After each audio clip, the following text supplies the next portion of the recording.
Have you ever thought about where the most precious thing in your life, your time, is actually disappearing to? Today's video is about a world where people, in the rush to always stay busy, have no time left for their loved ones. And to exploit this emptiness, some mysterious agents have arrived who, in the name of saving time, snatch the real happiness out of people's lives. Standing alone against them is a little orphan girl named Momo, who has no super weapons and no power, just one special quality that can change everything. So who are these agents? What is their real purpose? And will Momo save this world? Let's begin. The story begins in a frozen world where people are busy in their own lives. They work, but the world has become a frozen loop for them, like a machine or a robot. Then we meet Momo, a very special girl who doesn't even know how she got here, who her parents are, or where her home is. She just stays wherever she finds a place. For now, her dwelling is a very old theater where fights used to take place long ago. All day, visitors come, throw their trash and leave. So Momo, together with a man named Beppo, cleans it up. Beppo regards Momo like his own daughter because she's quite little, and the two spend a lot of time together. After this, we meet a boy named Gino, a tour guide who tells the theater's visitors about its history and entertains them nicely. In Gino's heart, there's a girl he loves a great deal, but he's never had the courage to tell her. He gets shy the moment she appears.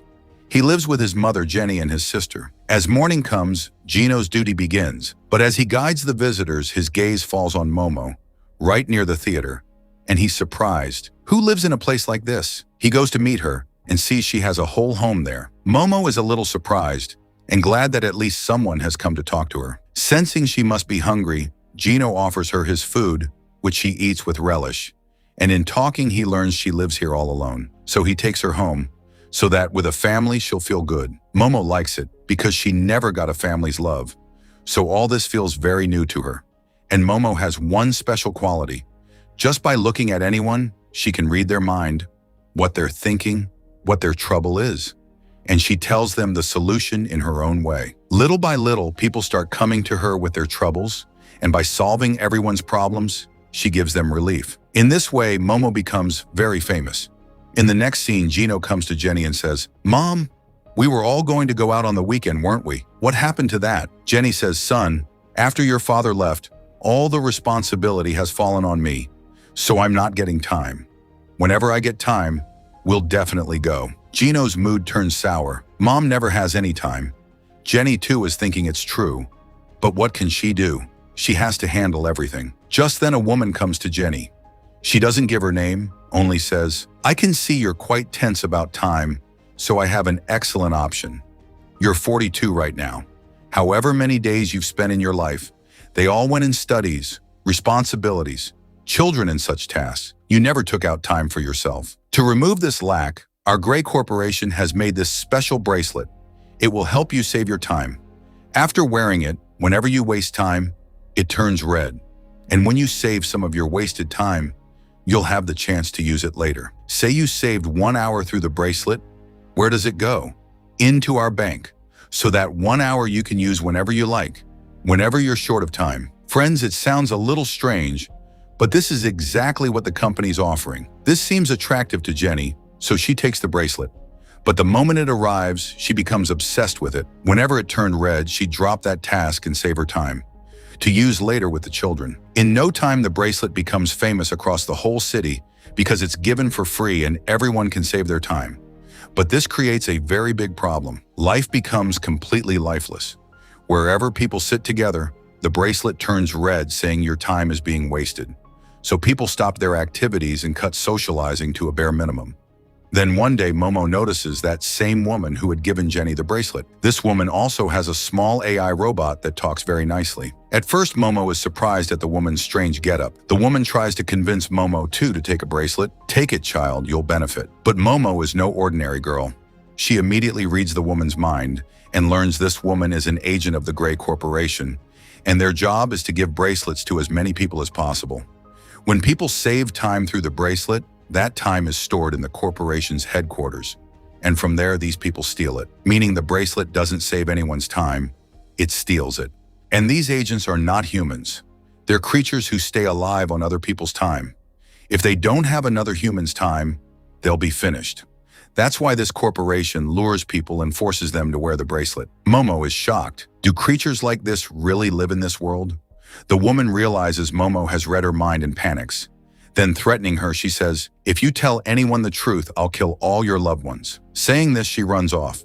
Momo tells Gino and everyone that the Grey Corporation is stealing people's time, and if it goes on, humans will die soon. Everyone is shocked.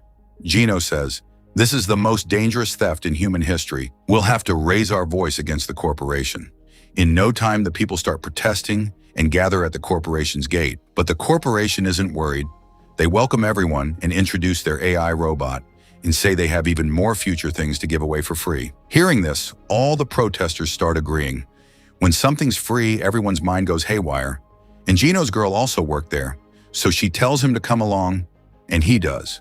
By giving free things to the protesters, the corporation made slaves of them, and now they're ready to loot their time. The only one left is Momo, who thinks, how can these people be so foolish? But Beppo is with Momo. He says, "Don't worry, I'm with you, nothing will happen." Momo feels a little better that at least someone is with her. Then Beppo is going to throw out the trash when his gaze falls on all the corporation's agents and their boss, Adam. Here Adam is interrogating that woman. "How did you tell that girl Momo the whole truth? People came out to protest because of you." The woman says, "Sir, forgive me, but that Momo is no ordinary girl. There's some magic inside her. She reads minds. That's how she got the truth out of me." Adam doesn't believe her, and snatching that woman's time, he kills her. This is the deal with these agents. Time runs out, and they die. After this, Adam tells his men, "Go and kill that Momo. Don't leave her alive." From a distance, Beppo hears all this and is alarmed. Momo's life is in danger. I'll have to save her. On the other side, Adam gives Gino an offer. "I've learned you love singing. I have a special device. If you sing into it, millions will hear you and you'll become famous. But for this, you'll have to shoot a promotion for our corporation, praising the company, and leave your girl's worry to me.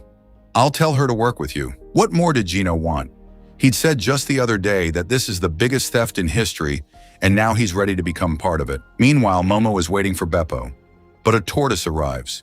It can't speak, but by magically writing on its shell, it conveys, "You must leave here right now, or there'll be trouble." Momo starts following it, and the moment she leaves, Adam's thugs arrive to kill her, meaning that tortoise can see the future. That's how it saved Momo. The thugs search for her while the tortoise leads her far away. Just then, while being chased, Momo goes into a wall, and outside the thugs just keep staring. Momo, inside the wall, is surprised. Where did I go? The more she tried to move forward, the more she went backward. Then she realizes that here time runs in reverse. To go forward, she has to walk backward, and when she does, she starts moving forward. Now she comes inside a grand palace with only clocks everywhere. Then a man named Hora arrives, the guard of time, the one who runs time. The world's time is under his control. He says, "Welcome to my palace. I hope my tortoise brought you here safe and sound." Momo realizes the tortoise was his. She asks why he brought her here. Hora says, "Because the corporation is after your life, and in this world you're the only human who can destroy them. When all the stars come together, the children born at that time have special qualities. Like the one inside you. You can read everyone's mind." Momo asks, "Did you create time?" Hora says, "To tell the truth, I don't create it. I only control and guard it." Then he shows her a pendulum through which time is formed, and explains that time is like a flower whose petals represent time. Momo, amazed, suddenly arrives back in the real world. Where did Hora and the tortoise go? Meanwhile, poor Beppo is asking everyone for help. Has anyone seen Momo? Her life is in danger. But no one has, and Gino even refuses to talk to him, absorbed in his own tasks. Then Beppo goes to the police and tells them the whole truth, that the corporation is stealing people's time. But the corporation's agent is already there, and she immediately takes Beppo under her control, so he can't tell anyone. Momo remembers Hora saying that only she can destroy those agents, so she goes to her friends to tell them the truth and get them to join her. But Jenny won't even talk. She just advises, "Child, save time, don't waste it." Momo asks directly for Gino's location, but Jenny doesn't know it. So she goes to meet Gino's siblings, but before anything can happen, the corporation spots her and she has to flee. Moving ahead, she finally spots Gino, and both are happy. But when she says we'll have to stand up against the corporation, Gino gives no answer. No, there's nothing like that. If they were stealing time, Wouldn't we get old? Besides, they give us so much for free, but since you say so, I'll think about it. Momo can't believe how much Gino has changed under a little greed. Gino comes before all the people and sings. Momo hopes he'll tell the corporation's truth in front of millions. But before he can, Adam threatens him. If you say anything, you'll never meet your loved ones again. So Gino recites the same dialogue praising the corporation, and Momo becomes sad. She understands she'll have to do it alone. So by herself, she protests and asks people to stand against the corporation. But no one believes her or gives her importance, because now they all feel protesting will waste their time. They'd rather save it. When Momo is putting her whole self into it, I will teach the corporation a lesson. Adam himself comes to her. What happened? You must be tired from standing against us. Now it's our turn. I have an offer. If you want your loved ones safe, tell me Hora's location. If you take us there, we won't need to steal anyone's time. We'll take it all from him. But Momo says, I'll never take you there. Do whatever you want. Hearing this, Adam, in anger, hits Momo and knocks her unconscious. He doesn't kill her because he knows only Momo can lead him to Hora. Next morning, Momo sets off to Hora to ask for help, but Adam's entire army quietly follows her and reaches Hora's palace. Momo knew that here time runs in reverse, so she walks backward to move forward, and when the creatures try to move forward, they turn into smoke and vanish. Momo reaches Hora. Tell me what I'll have to do to destroy them. Hora says, I don't know that either. I only control time. The creatures slowly figure out how to get inside. Hora tells her, hurry, do whatever you have to. She thinks and says, if I just stop time, these creatures can't take other humans' time, and the moment their time runs out, they'll die. Hora says, when time stops, I and you and everyone will stop too. How will you do it? Then he remembers. Wait, there is one thing, that flower of time. By using all its petals, even in stop time, you'll survive for 1 hour. And that hour is when you must destroy these creatures and return the humans' time. Can you do it? She says yes. So Hora stops all of time and gives her the flower with a warning. During this stop time, if you touch any living thing and change its position, everything will collapse. Saying this, Hora goes off to sleep for 1 hour, and just then all of time stops. Those creatures didn't stop because they run on their stock of time, but their stock is running out fast because now they can't take anyone else's time. First, they try to catch Momo. When she doesn't fall into their hands, all the creatures run toward the corporation to take time from there and save themselves. Momo too is going to the corporation to free the others' time. On the way, she has to run, dodging everyone, and just then she spots Beppo. Seeing him, she's very happy, but she knows if she doesn't hurry, everything will be finished. Somehow she gets back into the corporation, where Adam is telling everyone, we have enough time in the locker to easily get 1 hour out of it. So don't worry, go finish that Momo. But while they're busy in their meeting, Momo quickly puts a lock on the vault, a lock that will only open with her. Adam tries to open the vault, but it's no use. Seeing this, he gets so angry that all the creatures and Adam become thirsty for Momo's life. But while chasing her, most of the creatures die because their time had run out and they couldn't take other time from the vault. So now if the remaining ones want to save themselves, they'll need Momo's flower. Adam starts pleading, I'll leave all the humans alone.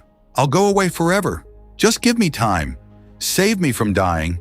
Give me that flower. But Momo says, what you've done, even if you gave your life 10 times over, being born again, the account still wouldn't be settled.